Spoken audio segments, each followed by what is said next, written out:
escaping the realm of darkness. The paranormal guys are on a quest to find the answers to the hard questions of where the normal meets the paranormal, and the weird, and where the natural meets the unnatural. So grab your holy water, call your mama, and get ready for the Paranormal Guys Podcast. Welcome everyone to the Paranormal Guys Podcast. Today's date is April 2nd. This recording is going to be going out on this Thursday, the 6th. We are going to be having hosting Mr. Nick Sarlo. He's going to be talking about spirits in the spring. But without further ado, the everlasting Steve Lineweber, are you there? I am here, and I am happy to be here. Well, you better be. Am I convincing? Yeah. I am happy to be here. Yeah, a little more happiness, maybe a little extra cheer. It's always good, The coffee's wearing off, so yeah. So we're building up, Steve, to a lot of things that we're going to be going to this spring and summer. Mm-hmm. And one of them is one of the spots that we're going to be going to is soon our guest will be coming on, Nick Sarlo, mm-hmm. with his Spirits in the Spring, which is going to be happening on Saturday, April 22nd. We're going to be out there as a vendor, the Paranormal Guys. I'm really, really excited about this. He's a really cool guy to talk to. Really excited. And then we got some other things we're going to do. We're going to get into announcements in a little bit, but that is definitely what we're going to be talking about, hauntings with Nick Sarlo today. What's new with you, Steve? I actually voted yesterday, Neal. Well, that's the American way. I mean, get out there and vote. And the Chicago way is get out there and vote twice. Often. Early and often. Well, I went out early, but I only did it once. And, I noticed something that, they say as you get older, you begin to lose your social filter, right? And I got a glimpse of that yesterday when I went to go vote. Mm-hmm. So I went to cast my vote, and as I was leaving, they got this machine that you put your ballot in, but my ballot wouldn't feed into the machine. And there's a nice elderly lady who's volunteering as a poll worker, and she told me to pull it out slowly, and then now put it in slowly, and then with a little more force. Oh, Lord. And I replied to her, I said, that sounds strangely familiar. Do I know you from somewhere? And then she gave me this look of like, what? And then she started laughing really loud, And I thought to myself, this elderly lady must not have a social filter. Why is she laughing so loud when people are trying to vote? I hope I don't lose my social filter as I get older. Let me ask you a question. How old was this lady?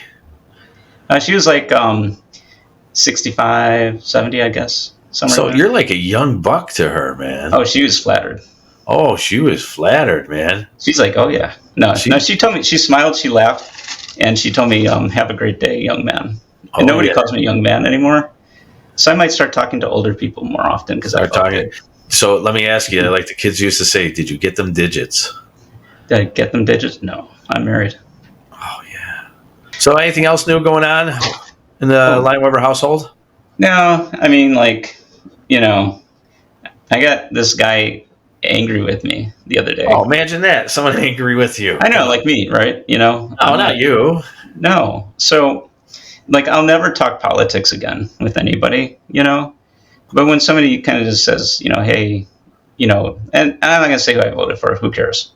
But I did say who I was going to vote for to this guy, and he got really angry. I'm like, what? And he goes, why are you going to vote for him? And I told him why. And he just went nuts. And he started making stuff up and everything. I'm like, that's not even true. I'm thinking to myself, but you can't change anything. I'm done arguing with anybody. Right. You get to a point you're just done with it. Yeah. And so, today is April 2nd, but yesterday he gives me a call, right? And not a call, a text. And he's like, hey, Steve, I'm really sorry, man. My emotions got the best of me. And, I'd really like to just talk to you. Can I call you tomorrow? And I'm like thinking to myself, pause for a minute. I'm like, I'm not going to be a jerk, I was like, sure. I mean, but I don't want to talk politics with you ever again. Send, right? And then I wait. And 5 minutes later, April Fools, bitch! I don't want to talk to you again. Whoa! So, this guy, I totally forgot it was April Fool's. Yeah, I totally forgot it was April Fool's, and then we're recording today. It's April 2nd. it's too late. Yeah, it's too late. It's too late now. I mean, maybe I can come up with a zinger somewhere, but Maybe the joke was nobody played a joke. Yeah, maybe the joke is nobody played a joke. Maybe that's or maybe next year they're gonna double joke you. Maybe so. Double you never know. But you want to know what we got going on today, Steve? We got our game show going on. Yes. Truth or Boo-shizzy. Not the regular news that we do. It's for you, the viewers, the listeners, to decide the stories that we're going to tell. Are they truth or are they Boo-shizzy? And we will tell if they're truth or Boo-shizzy at the next break. So it's up to you, once again, our listeners. I'll say a story. Steve will say a story, and you go ahead and you believe or disbelieve. But until then, before we get into truth or Boo-shizzy, let's talk about some of the announcements that we're going to be doing. Okay. First one coming up is, once again, we're talking about Nick Sarlo. It's going to be Spirits in the Spring on April 22nd. That'll be at the Brodhead Manor in Wisconsin. We're going to be out there. We are going to be vending out there. We're going to be meeting and greeting a whole bunch of people. We can't wait to see you out there. I've only talked to Nick Sarlo. I can't wait to meet him personally. Very nice guy to talk to. I'm excited for me and you to go out to this one, Spirits in the Spring. It sounds like a really cool event. It sounds like he's doing a great job just putting it together. Every time he's putting out these little things. I'm going to tell you something. He's a very good communicator.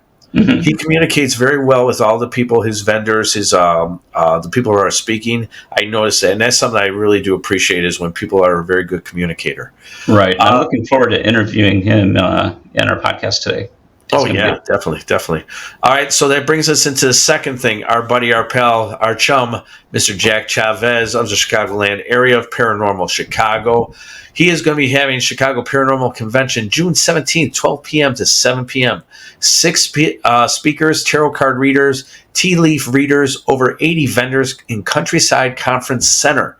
That's located at 6200 Joliet Road, Countryside, Illinois, 60525. It's only $1 admission. Wow. Only $1 to get in. And we're actually going to be speaking. We are going to be talking about types of hauntings. We're going to be a speaker there. So people can see us live for $1. One whole dollar. One shiny, one paper dollar. Yeah. So we're going to be out there. I'm looking forward to Jax as well. Jack's a friend of ours. He's actually going to be coming on the show for season 3. We're going to be talking about a thing called Crawlers. He's been writing a book about it, and we are going to sit down with him and talk about that. Then that takes us into number 3.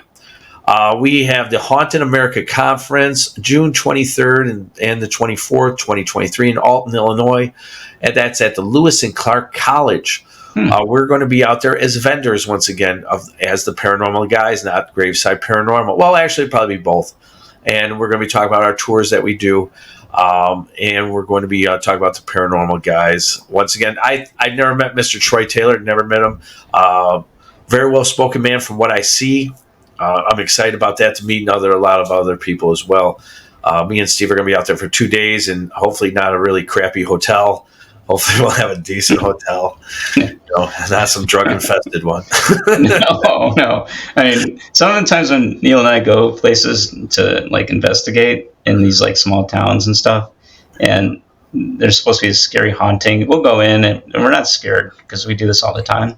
The scary part is those hotels or the motel, right? And you ain't lying, man. You might capture somebody. You might, how you have the SLS camera, but on our own, you might capture out in the hallway a man or a woman with a needle in their arm. Never know. Mm-hmm. But that's going to bring us. What's that, Steve? It's sure possible. It's always possible. It's always possible at some of these motels. So let's bring us into truth or Boo-shizzy. Ladies and gentlemen, you got the idea of this game. So I'm going to start off. Just to recap, one or both of these stories may be Boo-shizzy. Right. One or two might be true. They might be truth. But it's for you to decide, and we'll reveal after we tell the story. So you ready, Neal? I'm ready. You want me to do the first one? Yeah, I want you to do first. So let's do our little intro. I love this intro. All right. Bring it in. It's now time to play Truth or Boo-shizzy. All right. This comes from Urban Dictionary. That is a website. In a recent urban legend out of New York City, there was a circus that traveled the world, performing in different cities and entertaining people from all walks of life. The star of the show was a clown by the name of Mr. Chuckles, who was loved by everyone for his hilarious antics and playful demeanor. However, in the summer of 2021 in New York City, something strange happened. During a performance that was set up on old exhumed cemetery grounds in New York City, Mr. Chuckles, otherwise known as Charlie Babbage, suddenly stopped his routine and began to speak in a strange language that no one could understand. His eyes turned black, and his movements became jerky and unnatural. The audience was terrified and ran out of the tent, screaming in a panic. After the day, strange things began to happen in the city. People reported sightings of a strange clown-like figure roaming the streets at night, and several incidents of unexplained disappearances were linked to the mysterious entity and the clown. Over time, the clown-like figure became known as the New York Clown. The rumor circulated that it was possessed by an evil entity that had been taken over by Mr. Chuckles' body during the fateful performance. Despite attempts by law enforcement to capture the entity or the clown, and paranormal experts as well, Mr. Chuckles continued to elude them, always staying one step ahead of them and leaving behind a trail of chaos and destruction. To this day, the New York Clown remains a terrifying urban legend, a cautionary tale about dangers of dabbling with forces beyond our understanding. Below is a picture of Mr. Chuckles 1 year before being possessed. So, Steve, this is Mr. Chuckles right here. I don't know where this was, if it was in New York City or not, but looking right at that one, that just scares the crap out of me just looking at him. Yeah.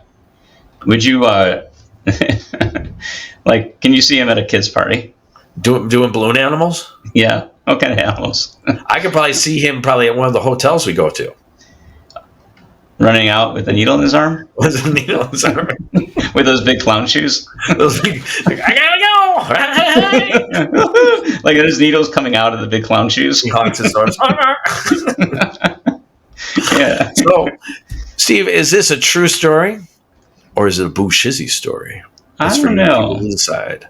So, Steve, you tell us your story. Yeah, I'm going to keep my opinion on your story because I don't know if it's true or not, but we'll find out. You only know. Only I. Okay, so here's my story, and it may be truth or it may be kind of, well, it's not really a horror or a paranormal related story. It's just weird, like what we usually do with weird news, but we'll call it Boo-shizzy if it's false, right? In January this year, Hai Jiang Shin, a 29-year-old South Korean woman and legal resident of the United States of America, made international news headlines after being caught pretending to be a 16-year-old girl at the New Brunswick High School in New Jersey. Just a few days into her high school adventure, New Brunswick staff discovered that she had faked her birth certificate in order to gain admission. The discovery was made during a vetting process, but recently revealed information suggests that Shin was also reported by a number of students whom she said she was acting weird. Now, this story is kind of funny to me because I see a lot of people who want to relive their younger years, their glory days. This girl actually did. Probably would have got away with it. She would have got away with it. Weren't for those damn kids. It was for those damn kids. Yeah. But they're like, she's acting weird. And I was kind of imagining what that might be like. She was probably like, because these are 16-year-olds. She's like, hey, you want to friend me on Facebook? And they're like, that's weird. She's not a kid. Yeah. She's a boomer. Anyway. All right, well, ladies and gentlemen, we presented to you two different stories. So it's up to you to decide. And when we come back from these messages, Steve and myself will give you the answer to these two stories. Are you ready, Steve? Because after this announcement, we're going to reveal it, and then we're going to be talking to Mr. Nick Sarlo. Sounds good. Hello there, this is Betty, and I'm here to tell you about Graveside Paranormal, the YouTube channel for all things paranormal. As someone who has been in the entertainment industry for many, many years, I've seen and heard some amazing things. But nothing quite compares to the mysterious and intriguing world of the paranormal. That's why I'm such a big fan of Graveside Paranormal. The hosts of this channel are two normal guys with a passion for all things spooky. And trust me, they deliver. From ghost sightings to UFO sightings, they cover it all. And the best part? They make it all so much fun. So if you're a fan of the paranormal or just looking for a good scare, I highly recommend subscribing to Graveside Paranormal. And don't forget to hit the bell icon so you never miss a single episode of the Paranormal Guys podcast. So what are you waiting for? Subscribe now and join the paranormal party. I'll see you there. Boo. All right, we're back. Thank you, Betty, for that great announcement from Graveside Paranormal and the Paranormal Guys podcast. Now, the reveal. My story, urban legend, Mr. Chuckles in New York City. Sounds so A possessed clown. Is it truth or Boo-shizzy? Well, I'm going to say it's Boo-shizzy. Yeah. It was a made-up story. Okay. I did it. Did you make it up? I made it up. Wow. Well, I had some help from AI. I ain't gonna lie. Oh, you did? You asked it to tell you a story? It was between me and AI that did that. So. Wow. I had some extra stuff. That's cool. Yeah. All right, now Steve. Okay, older woman, 29 years old, wanted to relive her glory days in New Jersey. Got caught because of those damn kids. Those damn kids. Always those damn kids. True or false? True. True. Truth. Oddity Central. It was, I think, March 27th article came out. And, yep, very true story. All right. Well, thanks, ladies and gentlemen, for playing Truth or Boo-shizzy. And now, the interview with Mr. Nick Sarlo of Shadow Hunters, and his event coming up is called Spirits in the Spring. Ladies and gentlemen, boys and girls, children of all ages, we have tonight Mr. Nick Sarlo of Shadow Hunters Paranormal and ShadowHuntersParanormal.com. He is also on Paraflix, Shadow Hunters that's on Paraflix. We are going to be doing his event. We're going to be there as a vendor. It's called Spirits in the Spring, and we hope to be out there and just having a really good time, meeting all different kinds of people, and just talking all about the hauntings and anything cryptids or anything anybody wants to talk about. We want to be out there and be able to relate with you and have a very good time. So I want to bring in Mr. Nick Sarlo at this time. Hey, Nick. Hello. Hey, Nick. How are you? I'm good. How are you guys? Fantabulous. We can't. Thanks for being on our show. Yeah, absolutely. Thank you so much for having me on the show. Good. Now, Nick, let me ask you a couple of questions. We're going to talk about the Brodhead Manor today, and we're going to also talk about Spirits in the Spring. So we're going to talk about that, but I want to know a little bit more about you. And so what got you into the paranormal? Yeah, I got interested in the paranormal after a personal experience, and it's funny, it actually connects into Spirits in the Spring. This girl named Jackie Stanislavski, she was a really close friend to the family, and unfortunately she did pass away in a car accident. When she did pass away, it kind of really hurt a lot, just because she was really close and everything. And I've had grandparents die and everything like that, but this just felt different. And we went through the wake and the funeral and everything, and she actually passed away, I believe it was about 3 weeks before Christmas. And we went through the wake, the funeral, and then my experience happened in July. It was a very, very hot night. I still remember it. My window was wide open, and it was like 95 degrees in my room. Like, it was super hot. I was just sitting here watching TV, and all of a sudden, it got really cold in my room. Like, cold, like almost to the point where you can see your breath. And I was like, what is this? Like, something's not right. And then I felt the classic hand on your shoulder. And then all these thoughts of Jackie were going around my head, like stuff we used to do and everything. Like we used to go to Great America together and all this kind of stuff. And then all of a sudden her scent came in my room, and Jackie had a very distinct scent about her. And while all this was going on, I was calm. I was very, very calm. And this lasted maybe about 10, 15 seconds. And then all of a sudden, out of nowhere, everything went back to being hot. And I was like, okay, what the hell just happened? Because I didn't believe in ghosts or anything before that. I thought any of the ghost shows that were on were just stupid, ridiculous. Like, I was like, there's no way, there's no such thing as ghosts. But then after I had my experience, I was like, okay, hold on. What was that? What's going on? And Right, something's different, man. Mm-hmm. Yeah, and that's how I got started. So if it wasn't for that paranormal experience, I would not be where I am right now. I would not know anybody in the paranormal or anything. How old were you at the time? I was 18. I'm 18. 37 now. Okay. 37 now. Mm-hmm. All right. Well, that's a very interesting story. A lot of people believe, and I believe, when we concentrate on loved ones, anyone that we love, I'm a big believer that spirits are always around us, right? And I believe that when we concentrate with our emotion and stuff like that, that a lot of these spirits, they will try to communicate with you. And sometimes it's a lot in dreams. Have you ever heard that before? Oh, yeah. That a lot of them try to communicate within the dream realm.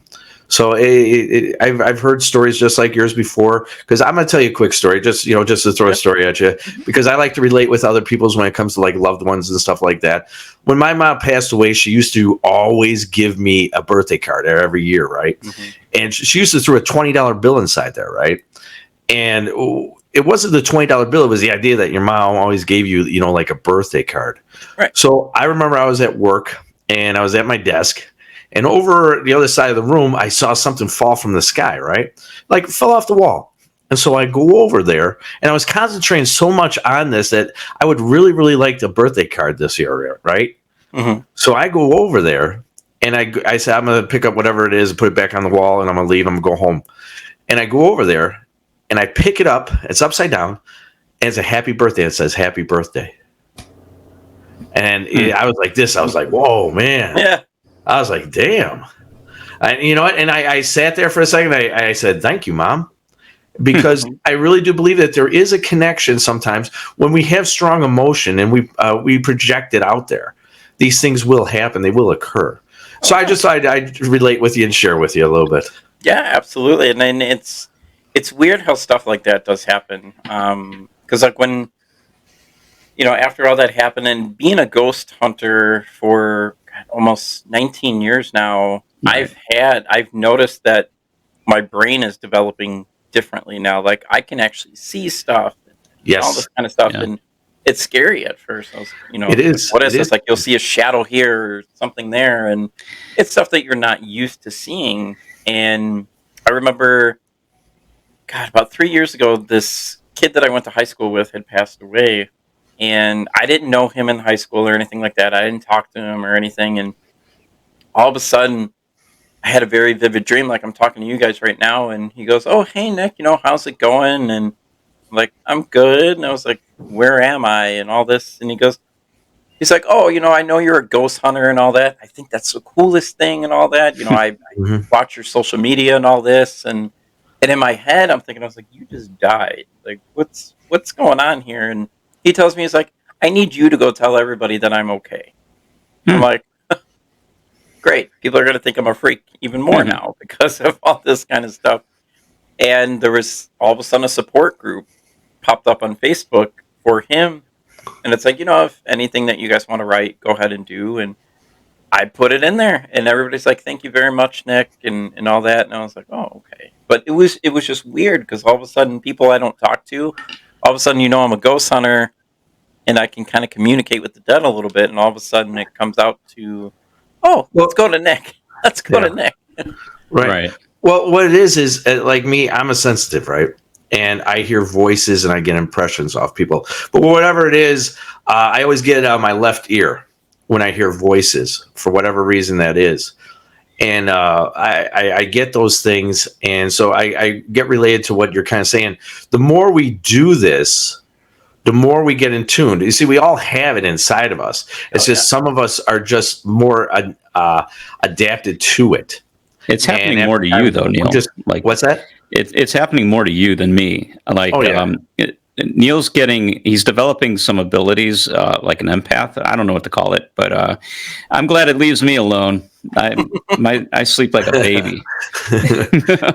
Yeah, because we'll go to places and this and that, and what we do is we use a thing called the bionic ear, and when we go there, I have him recording things. So once I start hearing voices, he's able to catch them and play them back, and I tell him exactly what we caught.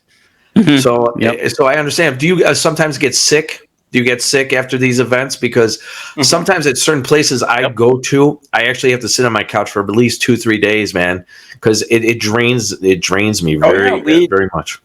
The team we call it paranormal hangovers because the day after investigating anything like that, headache, stomachache, vomiting, nausea, you name it, we've had it. It's weird because of how much of the energy gets drained out of you. What's the most disturbing thing? I shouldn't use the word disturbing. Or what is the most? What's the best haunt that ever happened to you that caused any kind of physical effect on you? We went to this place called the Pollock Hospital in Peoria. I've heard of it. Yes, I'm sure you guys have heard of it. And we went with our really good friends, Terry and Tracy from Florida. They're a paranormal investigation team. And we went with another person named Lisa. And I guess people had seen where I had sitten, and I sat on top of a ghost apparently, and I couldn't tell. Because they saw it like, they explained it as, like if it's a hot day and you kind of see like the hot rays coming off of a car or something like that. That's kind of what it was. And I sat down and I had no clue. Well, all of a sudden, out of nowhere, I was like, I just feel like I'm going to throw up all over the place. Like, I don't know what's going on. And they raced me outside, and they're like, here, eat this. And they gave me some sugar to eat. And I was like, sugar? Why are you giving me sugar? But then I figured out why. As soon as that sugar touched my tongue, I was 100% better. Everything was fine. And, I'm pretty healthy and stuff like that. So I know I wasn't diabetic and all that kind of stuff. So what happens is because of your energy getting drained so fastly, that sugar puts everything right back up again. Right. So they're like, here, eat some candy, eat this, eat that. So anytime we do like a paranormal event, we'll have candy with us. We're like, hey, if you start feeling something, let us know immediately. Yep. Like I'm a diabetic. And I started learning about this, that these spirits, entities, whomever, whatever, they kind of influence the investigation. When me and Steve were at the Monroe House. Have you ever been to the Monroe House? Haven't been there. I've heard of it, though. Yeah. So that Monroe House, at first, when we went over there to go do it, I was starting to think, this is some bull. I don't know. But then it does have an effect on you, because I remember watching the video with the guy who owned the place. I was acting out of the ordinary. I was getting very frustrated with the group over dumb stuff. Very stupid. Like I couldn't find an EMF detector. And so, it was right in front of them. Yeah, it was right in front of me. So, but I'm recognizing that from doing the history on it and the research on it, that this is a problem that could happen. So what I did is I recognized it, and I asked everybody to step out of the house. And I want everybody out of the house. And what it does is, for people like me who are diabetics, it's going to give that false feeling of your sugar's dropped when something tries to enter inside you. And it gets very confusing. Like if a diabetic loses a lot of sugar, is very low on glucose. And it's almost that same effect. So I know what you're talking about, man. Hey, Neal. When that happens to you, do you check? I don't know. Have you checked your blood? Yeah, I did. But does it actually go down? No, or that's the thing, is the effect. Okay. Whatever's going on, it's not really making my sugar go down, but it's like a manipulation of feeling like my sugar has dropped. Right. Interesting. But it really hasn't. It's odd. It's odd, man. So I know what you're talking about. Yeah, it's definitely weird. And like I said, as soon as it was like a raw sugar packet too, and then I ate it, and I was like, "Oh wow, I'm great now!" Like there's I'm great wrong now. and all that. Yeah. But yeah, that was probably the craziest that that I have felt. I've that seen is others act differently and stuff like that at different places and locations, and Mhm. I always say I'm glad that wasn't me. Right. yeah. Yeah, you don't want certain things to happen to you. So that takes us now into the event that you're having, Mhm. Spirits in the Spring 2023, Brodhead, Wisconsin. Tell us a little bit of history about this place. From what I'm getting, it used to be a middle school, correct? Correct. It did used to be a middle school. It was, if I remember correctly, it was one of Brodhead's first schools in that area, and we feel that the reason Brodhead is so haunted is because the land Mhm. it's on. I feel that. Anywhere in Wisconsin is mostly like Native American land, technically. Mhm. Right. So I feel that that has something to do with it, and I feel too because these kids, Broadhead Manor, because way back then, you go home, you do chores, and you do everything like that, and you really didn't have fun. You didn't really have a fun life. But when they were at school, it was like a different story. They had a good time when during gym class or whatever. So when you pass away, where are you going to go? You're going to go to a place that you had a lot of fun in. That's kind of a theory that a lot of people do go with. Okay. So we figure we've felt kids in there before at Brodhead. And that's mostly like the first and second floor, but that third floor, there's something very odd on that third floor. We Third still floor. have no clue.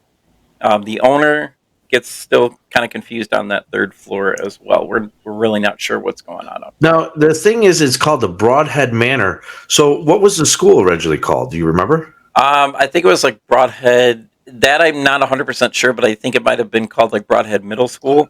Mhm. But it's in Brodhead, Wisconsin.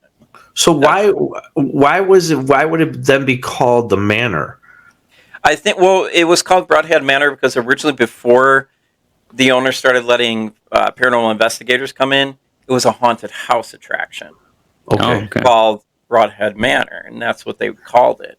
Mhm. But then when he let a couple investigators in, they're like, your place is haunted. You know that, right? And Hmm. all this kind of stuff. So he started opening up to investigations and stuff like that.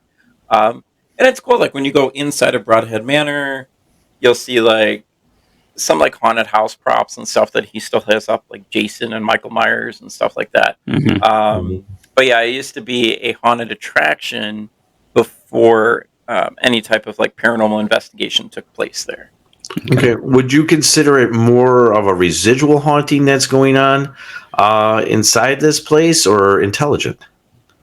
I think both, Yeah. honestly, because we've had very intelligent responses. I should have sent the video to you guys, but it's on my Facebook page.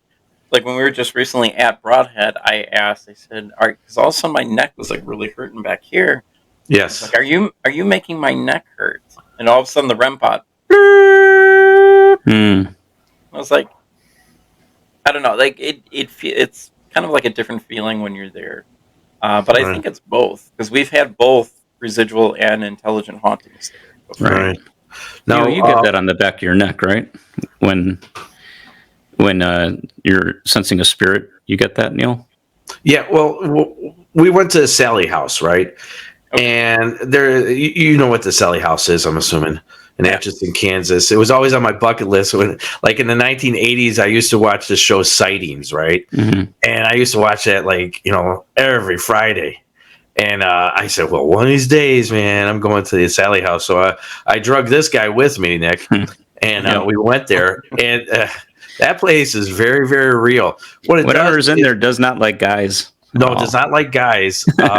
In the kids' room, and because I bring a girl named Michelle, she's part of our team, and she's kind of like myself. Whereas you start feeling it coming in through the base end of your neck.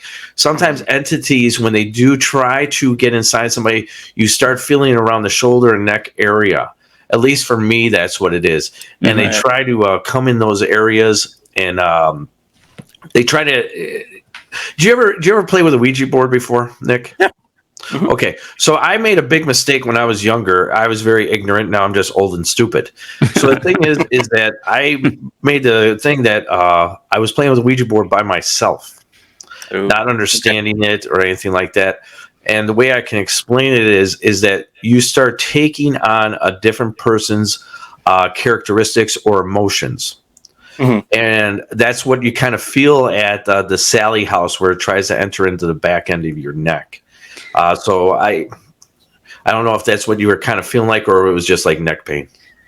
I don't know. It was like a weird neck pain. Now I was just getting over a sinus infection too, so I don't know if that was part of it, and kind of still a little achy and stuff like that. But this was like a weird, came out of nowhere.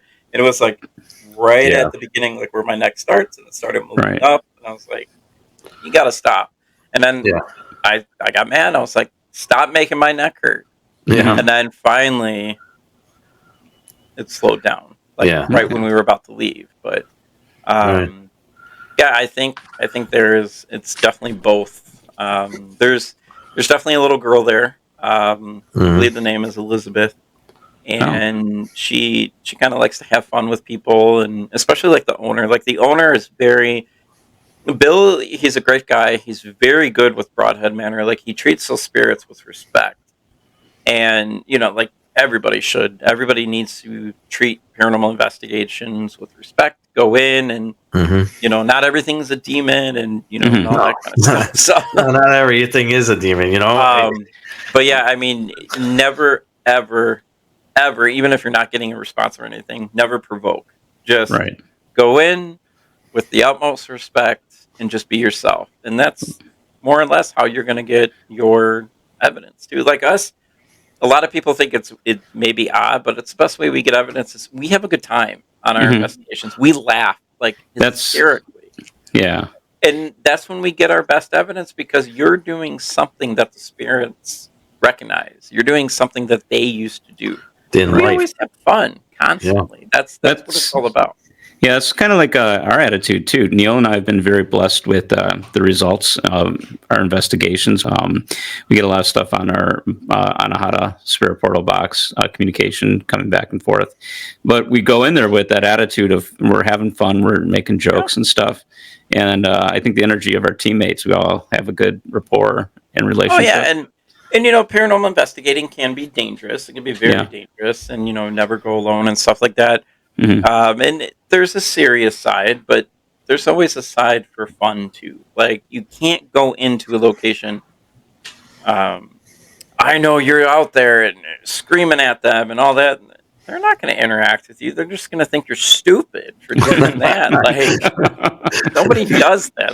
They're like this. Look at that ass. Yeah, pretty much. And I mean, like us, like as soon as we enter a location, hi, my name is Nick, and we come out of respect and peace and all that. And all we want to do is communicate and all that. And we say that every time we go into a location. And then when we leave a location, we always tell them, you have to stay here. Right. You can't follow us home. Yeah. Try it. That becomes a problem. How many times have you investigated Brodhead Manor? Speaking of the last time we just did, probably about 6 times now. 6 times. Yeah. Right. And is the experience, do you get more interaction each time you go, or does it vary? Like as they get to know you? It kind of varies a little bit. Like the first couple times we went, like I didn't feel nervous or anything. It was just kind of like a calm feeling, kind of like, oh, okay, there's spirits here and stuff like that. But more recently, like the last time we went, that was the first time I've ever felt uncomfortable in that building. Interesting. That was the first time. I've never felt that before. Really? And even the owner didn't feel that either.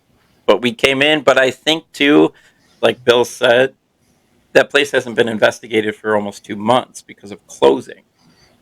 Maybe it's like spirits are coming out to play again, but whatever is there, it was a very uneasy feeling. And it's not a bad building. Like, I highly doubt there's anything evil in that building. There rarely ever is. But for some reason that night, a lot of us just felt anxiety. We felt scared. We felt nervous. We didn't know. Wow. Were there any renovations going on at that time, or?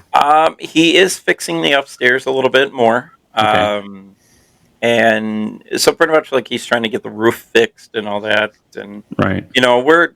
he's moving some stuff for Spirits in the Spring coming up and all that. And so I don't know if maybe that's stirring a couple things up, but I don't know. This was just, we've never ever felt anything like that before in that. All right. So let's get into more of the Spirits in the Spring.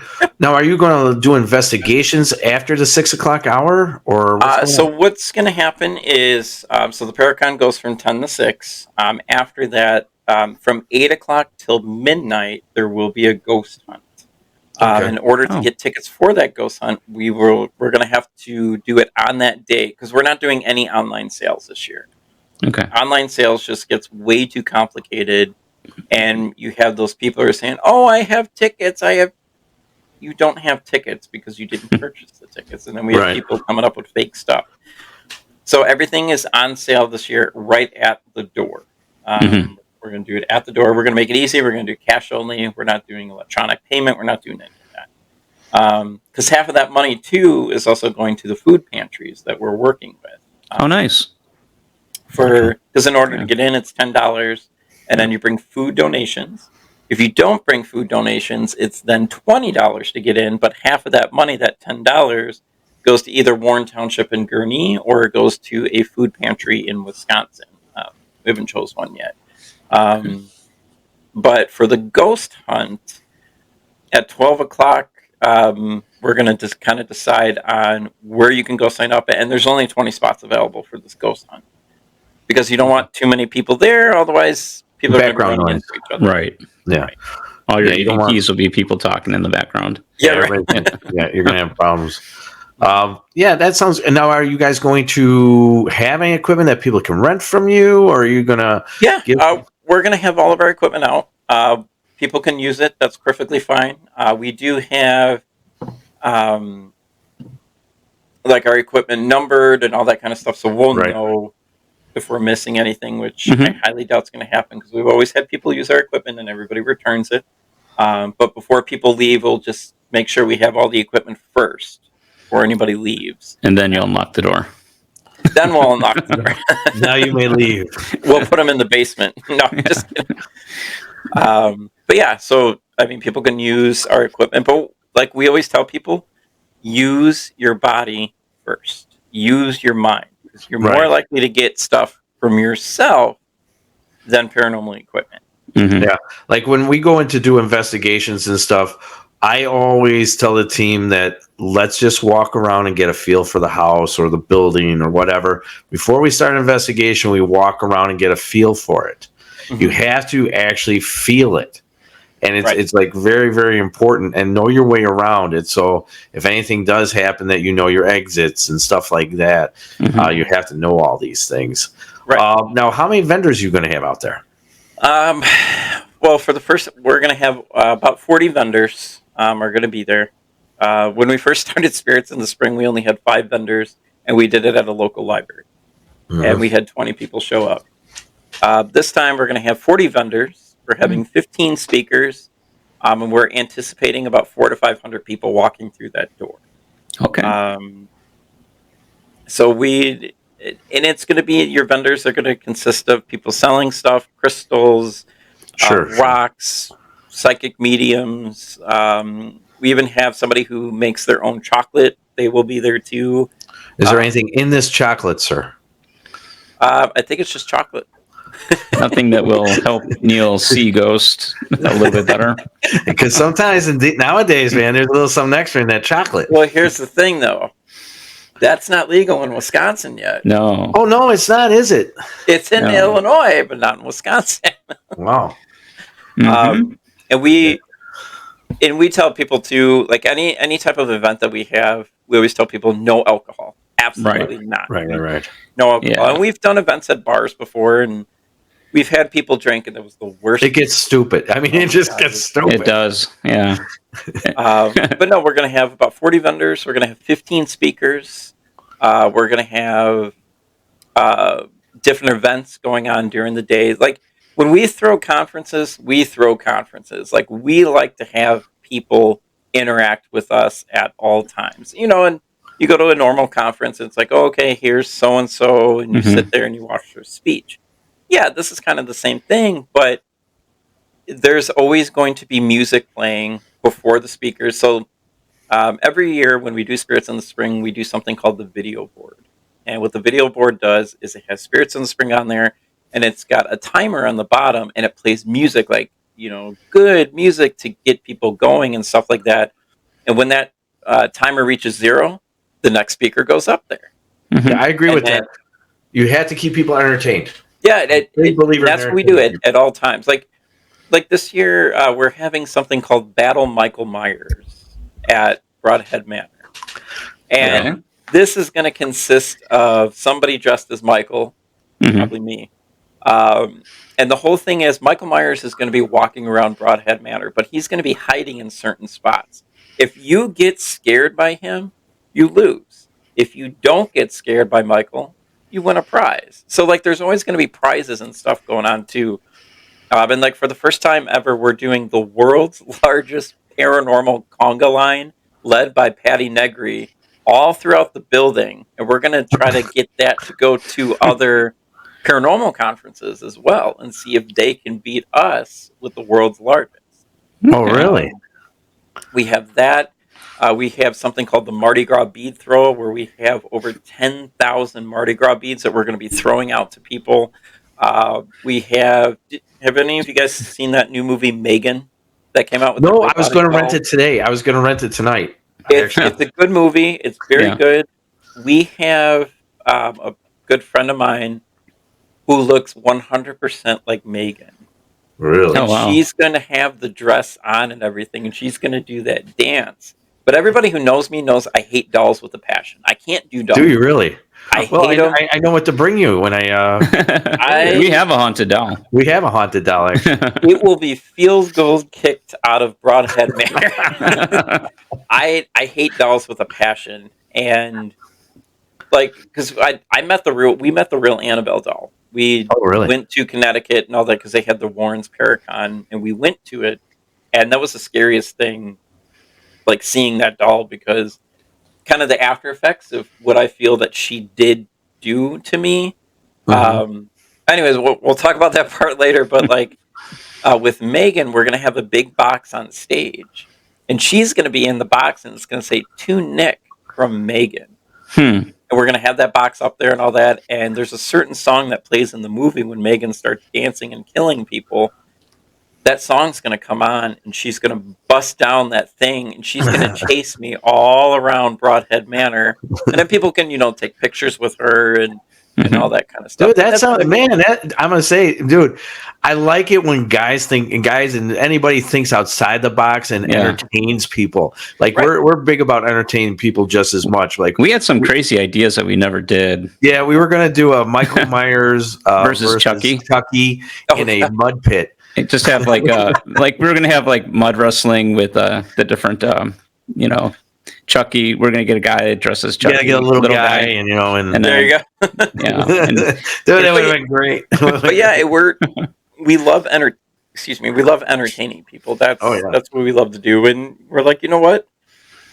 Let's put it in Spirits in the Spring and kind of see what happens. And people, from the reviews that I got just by posting that kind of stuff, people are like, "Oh my god! Like, I can't believe you're going to do this. We're excited to go." And yeah, dude, I'm stoked, man. We're doing a couple of conferences, and yours is one of the main ones I definitely want to go to. It's not too far from here, which is nice.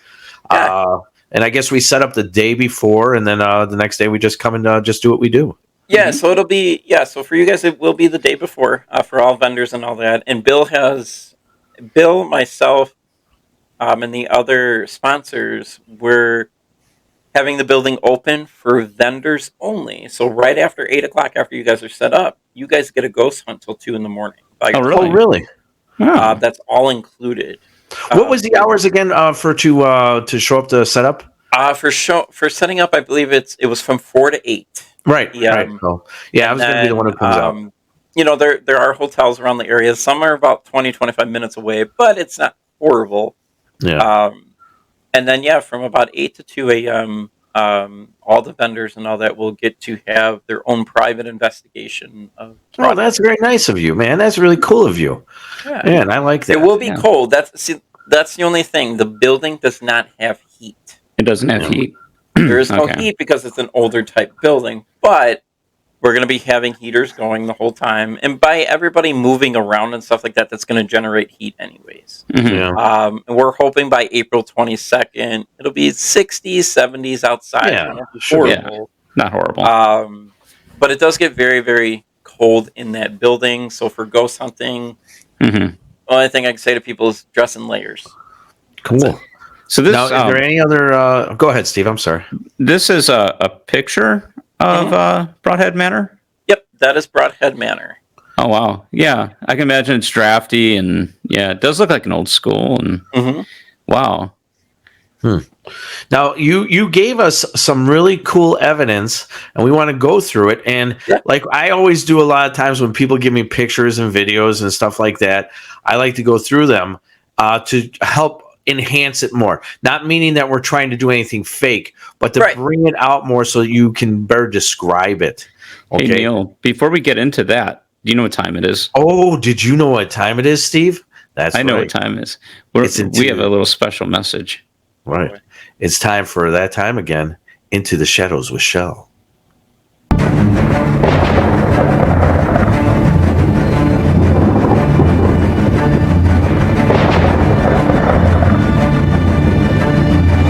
Attention, all lost souls. It's time to get into the shadows with Shell. Where Time Can't Stay by Shell Ward. In the dark of the night, when all is still, the hauntings begin, and they give us a chill. The footsteps echo down the hall. A sound can be heard that makes your skin crawl. The laughter of a small child at play, but there's no child to be seen this gloomy day. The furniture moves, even when it's heavy as stone, as if the object had a mind of its own. The doors all creak and slowly sway in this eerie place where time can't stay. Ghosts and ghouls, spirits and shades, each one haunting in their own different ways. The poltergeist throws objects with glee, making us jump, making us flee. The apparition, so cold and so clear, fills us with dread, fills us with fear. The shadow ghost, so dark and tall, looms over us, making us feel small. The vengeful ghost, so full of hate, seeks revenge by trying to steal our fate. The restless spirit, trapped and lost, wanders the earth, paying the cost. The demon, with its fiery breath, brings terror and horror, leading to instant death. A ghostly presence all around, but a special type of haunting so profound. Be ready for what may appear in these haunted places so far, yet so near. And now, back to the Paranormal Guys podcast. All right, Michelle, thank you very much for that poem. We greatly appreciate it. Michelle always does a great job on all the poems that she does. Thank you very much. So back to Nick. And evidence. Nick, let's get into some of the evidence that you've gathered. Which one would you like us to put up first? Since we're talking about Brodhead, might as well do the Brodhead one. Is that the one where the shadow person? Yep. Okay, so the first picture you're going to see is the one that you sent us, okay?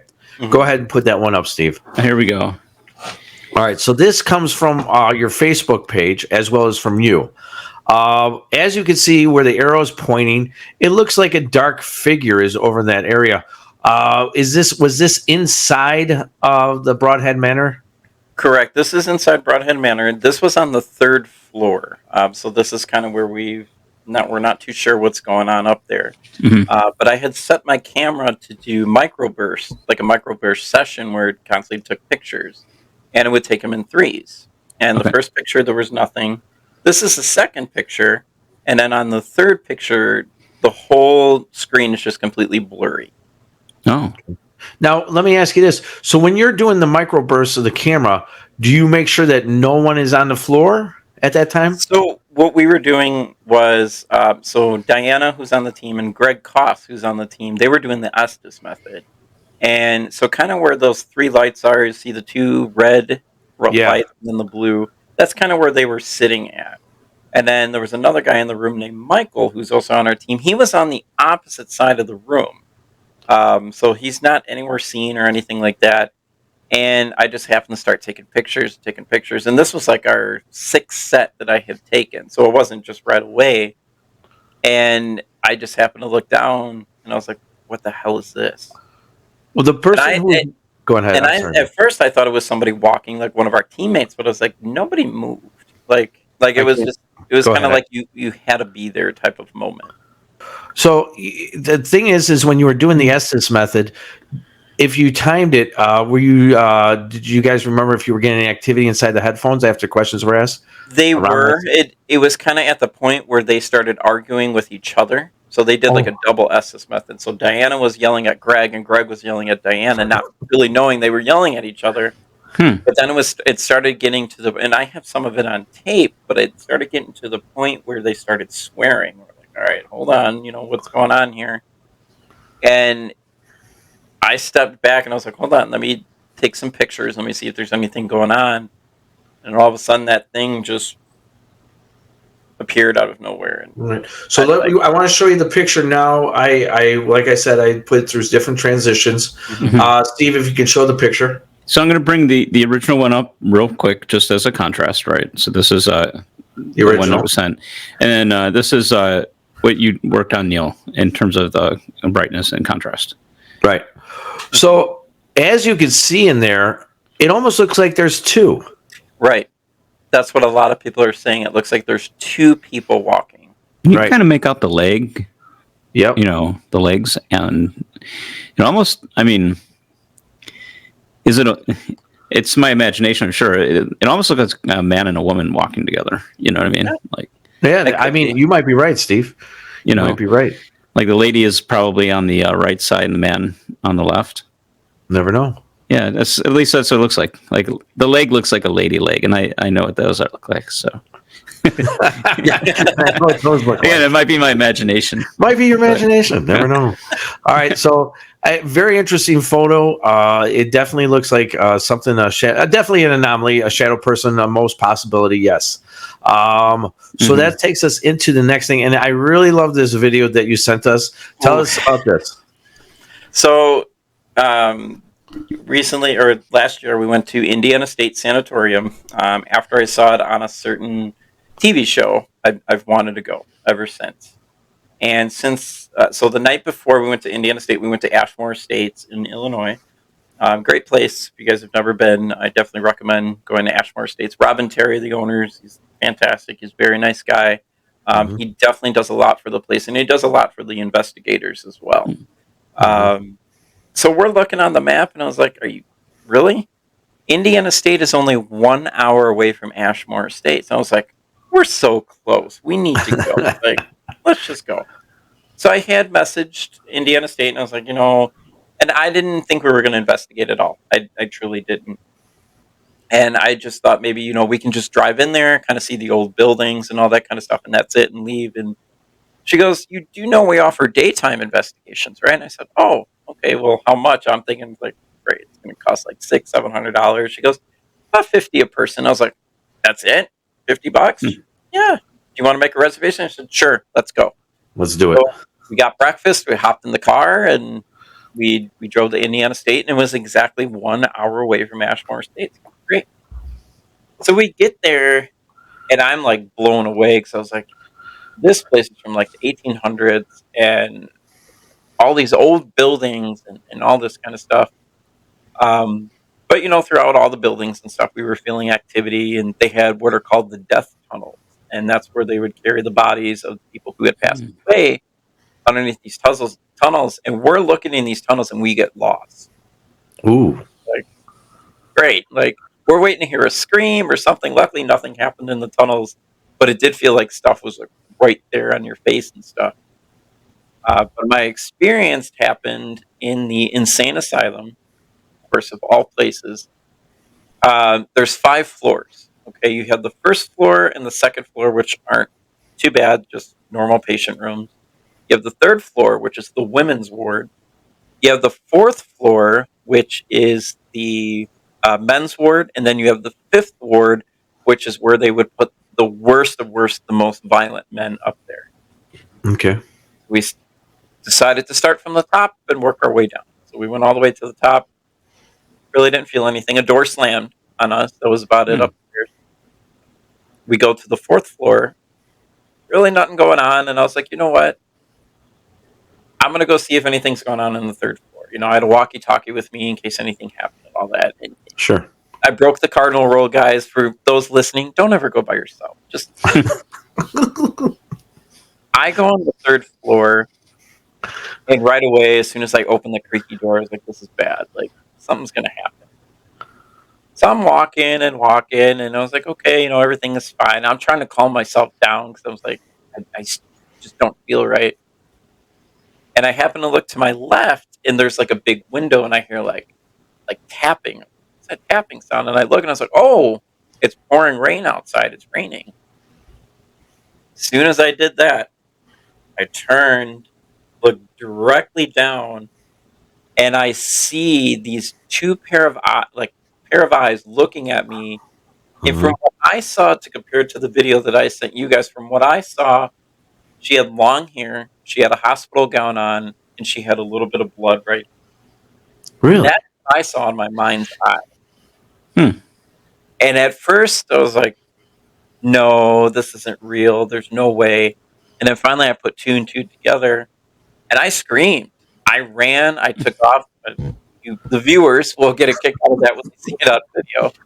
I ran upstairs, and I was like, you know, what the hell just happened? I can't believe what I just saw and all this kind of stuff. And the reason I ran too and I freaked out was because what people have to realize is when you're on a paranormal investigation, you don't expect to actually get something like that.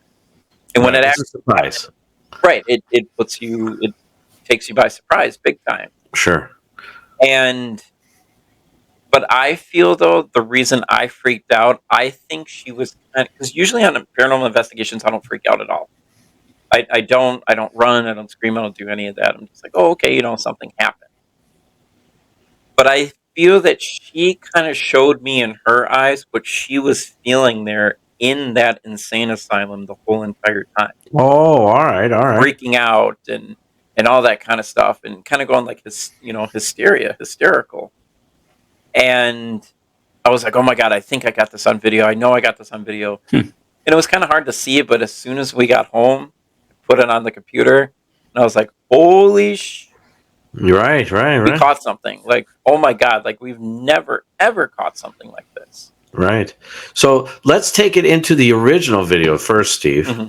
Okay. All right. So let's do the original. I'm just setting everything and up. by the way, Nick, I love that you're a very honest person. Yeah. And you're like, yep, that was me. Yep. See that, but you got to realize something, Nick. That's a very good quality. Yep. I like that. Mm-hmm. All right, here we go. This is the original. And don't laugh at me screaming, audience.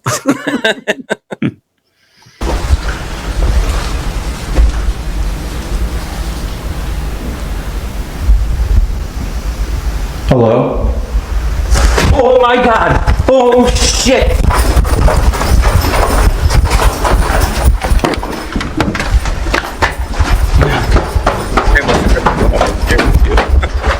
Oh shit! Guys. That's your team? Mm-hmm. Nick, right. Just so you know, there was another girl, and I just saw it. What do you mean? Let's go start back at the beginning. When you're running down those stairs, there's another girl on your right as you're going down the stairs. I want you to... Okay, wait. So here, I'm kind of going through it. I'm going to play it, okay? And then, Neal, just say it and then gesture with your hand. Yeah, go. Okay. I'll just go like this. Oh, shit!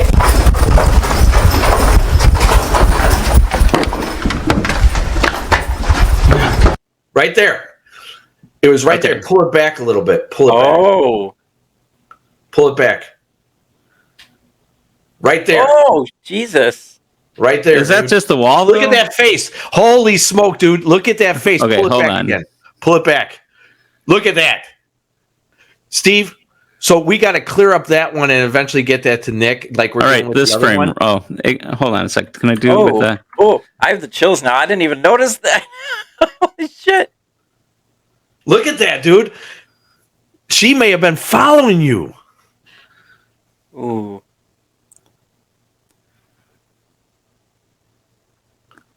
Look at that. How do you feel about that, Nick? How do you feel about that? Too. Yeah. Ain't that crazy? Well, here, let's just for everybody. This is the original, and I'm just going to kind of pace through it a little bit, and you'll be able to see something. Right. You see movement. There's some kind of movement there. There it is. Right. All right. So let's look at what I did with this version of it. I just changed the brightness and contrast and all that just to make things stand out a little bit more. So here we go. There's no sound. I slowed it down a little bit. Yep. Peekaboo. Look at that. Look at that right there. And it moves. It moves out. Wow. And then it turns its head and looks at you, man. Mm-hmm. So let's see from that point. Go back here and hit play. And yeah, that's freaky. Oh God, I still remember that. Like, that's crazy, ain't it? Mm. Now let's see. Is there any way we can do that really quick on the other one, or do we got to just wait for another time? You know what? It's also cool is Steve's very good at what he does, Nick. Steve is just one of the best at what we do. The things that we do when we do our little documentaries and stuff like that, because we go over it. Me and Steve go over it. Man, with the tooth, we dot all the I's. I'm deaf as Helen Keller, but I can't hear EVPs or anything. We couldn't hear dynamite going off in a freaking nitroglycerin factory, my man. But me, all right, so Nick, Steve went through and he clarified, put more clarity into your video, and you and I showed you that there was a second spirit, possibly the same original spirit, when you were running down the stairs. We see what is an anomaly on your right-hand side. We try to put more clarity into it. You kind of see a face on the kind of the side. You can see almost like a bridge of a nose right there. Do you see what I'm seeing? Mm-hmm. I do. Could this thing be following you throughout the penitentiary? I have no clue. It's possible. Yeah. Now, after that experience happened, nobody felt anything anymore. Like we stayed maybe an hour longer, and we did get very, very exhausted. That I do remember. But it was also like 90 degrees that day too. But we were just dead, like super dead. We were tired. We went back to the hotel and we napped for like 3 hours, and then we went to eat. And then as soon as we came back, we just fell asleep again. So I don't know if maybe it just sucked up all of our energy. But as many times as I've watched that video, I've never ever noticed that. Ever. That's awesome. That's awesome that we were able to get that for you, man. Yeah. When was this taken? We went. I want to say, I believe it was like July 26th, July 20th, something. It was around that week of last year. Yeah, I mean, it's the man. Definitely something there. Man, how's that? Even that poke with the. I don't even know. Like that poking out. That's crazy. Mm-hmm. Yeah, that, and you can see the head turning towards you, man. Right. How does this make you feel after you see the second one? It creeps me out even more because, well, here's the thing though. Like, I don't know if maybe it was the same person or if it was somebody different because the shape looks a little different. But yeah, then again, it does look shape. You know, I'm sure they can shape shift and stuff, but right. I don't know. Maybe it could have been the same person. Now, what's really weird, what really creeps me out now is our friends went in September. They went to Indiana State Sanatorium, and they're like, Nick, is there any floor that we should concentrate on? I said, go to the 3rd floor, go to the women's ward, and just see if anything happens there. Nothing happened the first night. The second night, they caught my name 3 times on the spirit box. Say, really? Nick, Wow. Nick, and then Nicholas. Wow. That's awesome, dude. So are you ever going to go alone again?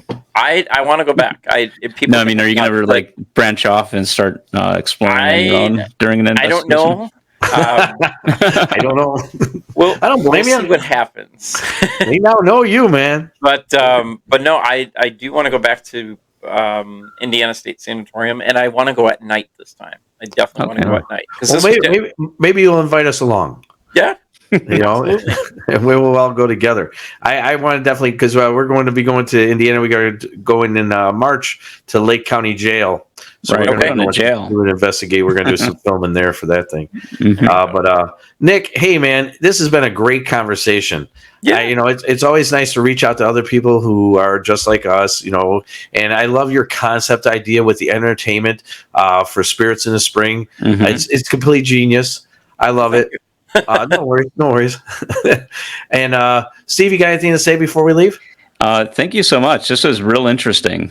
Thanks for sharing your evidence with us and your stories. And I'm excited to be at Brodhead Manor at your event. Absolutely. Yeah. Thank you guys so much for having me on. I can't wait to meet you guys finally in person on April 21st. When we do the setup and everything. And like I said, tickets are on sale at the door. All is welcome. Everybody is welcome. The only thing we're still kind of figuring out right now is the building is not handicap accessible as of right now. Right. We're trying to figure out some stuff that we can do. Even if we have to get 4 or 5 people to lift you down from the stairs, we'll do it so you can go in and have a good time and all that. Now, is there any way that people can get a hold of you if they have something going on they would like you to investigate? How can they get a hold of you? They can write me at nick@shadowhunterspara.com. We're all over Facebook, YouTube, Instagram, Twitter, even TikTok. I'm not a fan of TikTok, but we're on TikTok too, and all that kind of stuff. And you're not going to catch me doing any of those weird trends. You're not going to do the dance, all that kind of stuff, except for maybe Megan. That's the only dance people make it. But but no, we're all over social media. And if anybody has any questions, concerns, comments, anything, they can go ahead and contact us. All right. Well, this was Nick Sarlo from Shadow Hunters, and I appreciate it. And like always, boys and girls, boo.